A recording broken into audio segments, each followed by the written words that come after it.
Hello everyone, welcome to my kitchen. તો મિત્રો, આજે હું તમારી સાથે શેર કરવાની છું વાસેટીની ભાજીની રેસીપી. તો તમે જોઈ શકો છો કે અહીંયા મેં વાસેટીની ભાજી લીધી છે. તો આ વાસેટીની ભાજીની હું રેસીપી શેર કરીશ. તો આ વાસેટીની ભાજી ચોમાસામાં ખાવાની ખૂબ જ મજા આવે છે. વિટામિનથી પણ ભરપૂર હોય છે અને ખૂબ જ મીઠી લાગે છે અને રોટલા સાથે તો ખાવાની ખૂબ જ મજા આવશે. તો મિત્રો, આ રેસીપી એન્ડ સુધી જરૂરથી જોજો, સ્કીપ બિલકુલ પણ નહીં કરતા. અને મિત્રો, મારી ચેનલમાં હજી સુધી તમે નવા હોય તો મારી ચેનલને લાઈક કરજો, શેર કરજો, સબસ્ક્રાઈબ કરજો અને મારા આવા જ નવા વિડીયોને જોવા માટે બેલ આઇકોન બટનને પ્રેસ કરજો, જેથી કરીને તમને મારા નવા વિડીયોની નોટિફિકેશન સૌથી પહેલાં મળે. તો ચાલો બનાવવાનું સ્ટાર્ટ કરીએ. તો પહેલાં વાસેટીની ભાજીને આપણે વોશ કરી લેશું, જેથી કરીને તેમાં કાંઈ પણ રહેતી હોય એ બધી જ નીકળી જાય.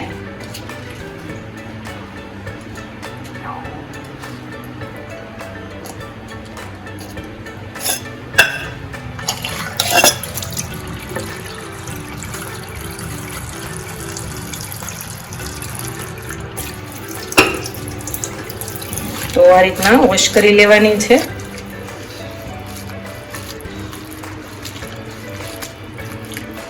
તો હવે આપણે પાણીમાં જ ભાજીને રહેવા દઈશું અને તેનો આપણે વઘાર કરીશું.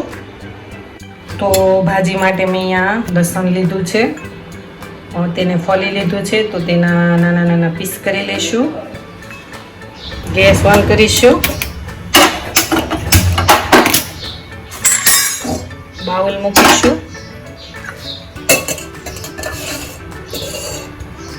6 થી 7 ટેબલ સ્પૂન જેટલું તેલ એડ કરવાનું છે. જો તમને થોડું વધારે તેલ ભાવતું હોય તો વધારે કરવાનું.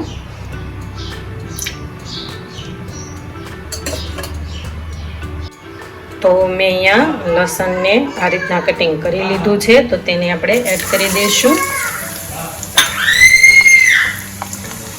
હવે આપણા લસણનો જે કલર છે થોડો ચેન્જ થાય પછી તેમાં આપણે ભાજી એડ કરીશું અને આ રીતના મિક્સ કરી લઈશું.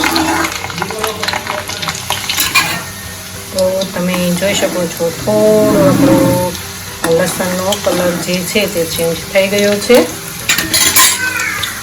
તો તેમાં 1 ટેબલ સ્પૂન હળદર પાવડર એડ કરીશું.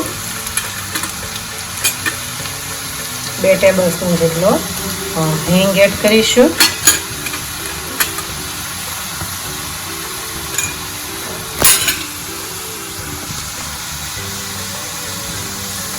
ભાજી એડ કરીશું.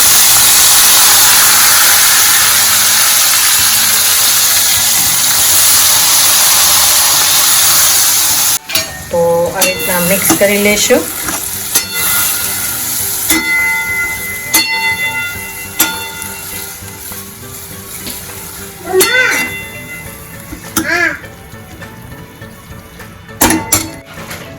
તો હવે તેને આપણે ઉપર ડીશ ઢાંકી દઈશું અને 5 મિનિટ સુધી કૂક થવા દેશું.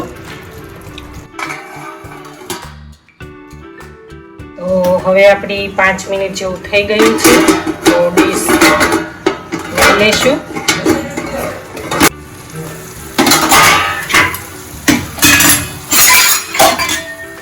તો મિક્સ કરી લઈશું. આ રીતના હલાવી લેવાનું છે.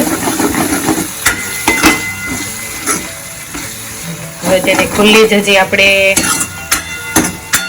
શેકાવા દેવાની છે 5 મિનિટ જેવું. તો 2 ટેબલ સ્પૂન જેટલો ચટણી પાવડર એડ કરીશું.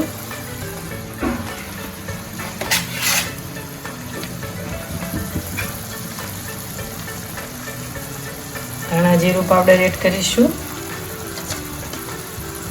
સ્વાદ અનુસાર મીઠું એડ કરીશું. મિક્સ કરી લેશું.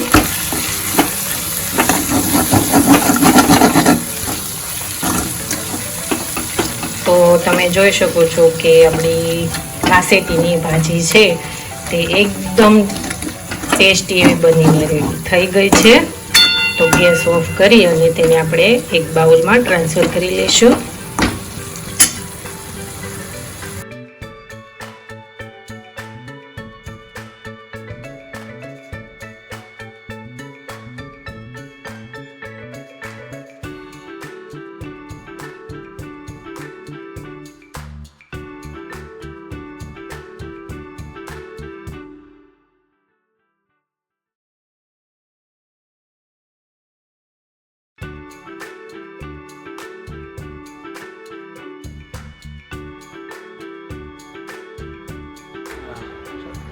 તો મિત્રો તમે જોઈ શકો છો કે આપણી વાસેટીની ભાજી છે તે એકદમ સરસ મીઠી એવી બનીને રેડી થઈ ગઈ છે. તો આ રોટલા સાથે ખાવાની તો ખૂબ જ મજા આવશે. તેની સાથે મેં અહીંયા લીલા અથાણું લીધું છે, ગોળેલું લીંબુ લીધું છે. તો એકદમ ટેસ્ટી. જો આ રીતના ખાશો તો ખાવાની ખૂબ જ મજા આવી જશે.